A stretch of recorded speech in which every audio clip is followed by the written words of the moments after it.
Faute de BFM TV, le Maroc utilise la chaîne israélienne I24 pour s'attaquer à l'Algérie. Après la fermeture du champ audiovisuel français, suite au scandale de BFM TV et son journaliste Mbarki, le Maroc, en furie, s'acharne sur l'Algérie en utilisant la chaîne israélienne I24 News, appartenant à Patrick Drahi, le patron également de BFM TV pour s'attaquer à l'Algérie. Ainsi, plusieurs émissions en français et en arabe se sont attaquées à l'Algérie en revendiquant des territoires qui appartiennent par l'histoire à l'Algérie. Saïd Affassi, journaliste marocain de la chaîne I24 News en arabe, intervient dans une émission en français, en parlant en arabe alors qu'il maîtrise la langue de Voltaire puisqu'il a fait ses études à Montpellier. Le journaliste revendique des territoires algériens alors que deux territoires marocains, Ceuta et Melilla qui sont ancrés dans son territoire, restent sous l'autorité espagnole. Le Magazine est même allé faire parler un gars de ses services, Abou Cherkaoui, directeur du PSIJ, l'OVNI marocain pour inventer des liens fantoches entre le Hezbollah libanais et le Polisario. Le Magazine utilise à fond la chaîne israélienne I24 News en raison du manque de crédibilité de ses médias locaux Mdian TV ou encore de Moumab TV. Après la fermeture du champ audiovisuel français au lobbying marocain, le Magazine n'a d'autre choix que d'utiliser l'arme médiatique israélienne pour s'attaquer à l'Algérie. En tout cas, les internautes algériens et les observateurs ne sont pas dupes. Les commentaires sur les réseaux sociaux sur ces deux vidéos sont unanimes. Le Maroc a perdu la bataille médiatique et de la crédibilité. Pauvre Max gèle des visas pour les Algériens. Marine Le Pen dérape encore.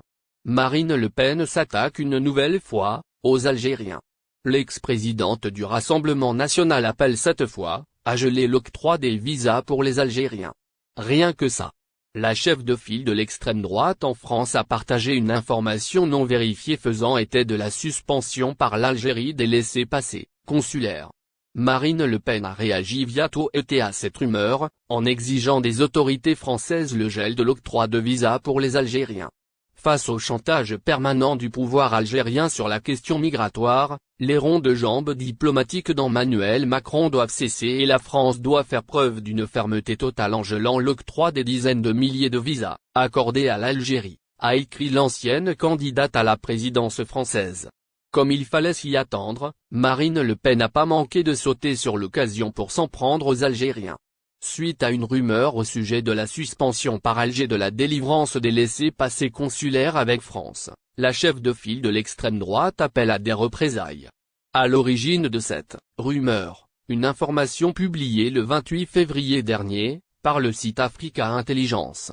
Ce site croit savoir qu'Alger aurait décidé de suspendre la délivrance de laissez-passer consulaires avec la France. Et ce suite à la récente embrouille diplomatique entre les deux pays à cause de l'affaire dite Amira Bouraoui. Aucune réaction officielle pour le moment, cette information n'a pas été confirmée, officiellement par aucun des deux pays. Seul le sénateur français, Henri Leroy en l'occurrence, avait confirmé cette information dans une intervention sur les ondes de Sud Radio. Le parlementaire a fait savoir par ailleurs, que le président français, Emmanuel Macron, réagira bientôt sur ce dossier. Le sénateur avait lui aussi proposé la suspension de la délivrance des visas pour les Algériens, avant d'ouvrir des négociations avec les autorités du pays. Marine Le Pen qui fait de l'immigration son cheval de bataille politique, n'a pas attendu de réaction officielle de la part des deux pays. Elle appelle directement le gouvernement français à geler la délivrance de visas pour les Algériens. Une proposition, il faut dire, qu'elle remet sur la table à chaque Algérie-Maroc, la Confédération africaine de football gifle Fouzi Lekja. La Confédération africaine de football, CAF, à sa tête Patrice Motsepe, aurait infligé une nouvelle claque à Fouzi Lekja, président de la Fédération royale marocaine de football, dans le litige du Maroc avec l'Algérie. Présent lors de la traditionnelle cérémonie d'ouverture du championnat d'Afrique des Nations dédié aux joueurs locaux qui s'est déroulée dans la nouvelle enceinte algéroise qui a pris le nom de son défunt grand-père Nelson Mandela, Zoe Mandela avait tenu un discours dans lequel il a pris soin de rappeler qu'une dernière colonie est présente en Afrique, le Sahara occidental, dont il a dénoncé l'oppression par le Maroc. Dans un communiqué, la Fédération marocaine de football, FRMF, avait fustigé un discours provocateur et surréaliste qui a bafoué le règlement régissant l'organisation des manifestations footballistiques sous l'égide de la Confédération africaine de football, faisant référence aux propos tenus par le petit-fils de l'ancien président de l'Afrique du Sud. L'instance présidée par Fouzi Lekja a d'ailleurs saisi les premiers responsables du football africain à ce sujet. Par ailleurs, l'instance continentale aurait pris la décision de ne pas sanctionner l'Algérie, pays hôte de la 7e édition du Champ pour cet incident. En effet, l'instance dirigée par Patrice Motsepe estime que les propos du petit-fils de Nelson Mandela ne venaient que de lui et l'Algérie n'a rien à voir avec cela. Pour rappel, l'Algérie et le Maroc se disputent l'organisation de l'édition 2025 de la Coupe d'Afrique des Nations qui a été retirée à la Guinée, en cause des infrastructures et équipements pas prêts pour accueillir la compétition du nouveau pour le système de retraite des Algériens à l'étranger. Les ressortissants algériens installés à l'étranger pourront, à partir de mars 2023 adhérer au système de retraite, via une plateforme mise en service à cet effet, a indiqué ce jeudi 2 mars le ministère du Travail, de l'Emploi et de la Sécurité sociale. Dans un communiqué publié ce jeudi 2 mars sur sa page Facebook, le ministère du Travail, de l'Emploi et de la Sécurité sociale a annoncé le lancement de la plateforme d'adhésion de la communauté nationale à l'étranger au système de retraite.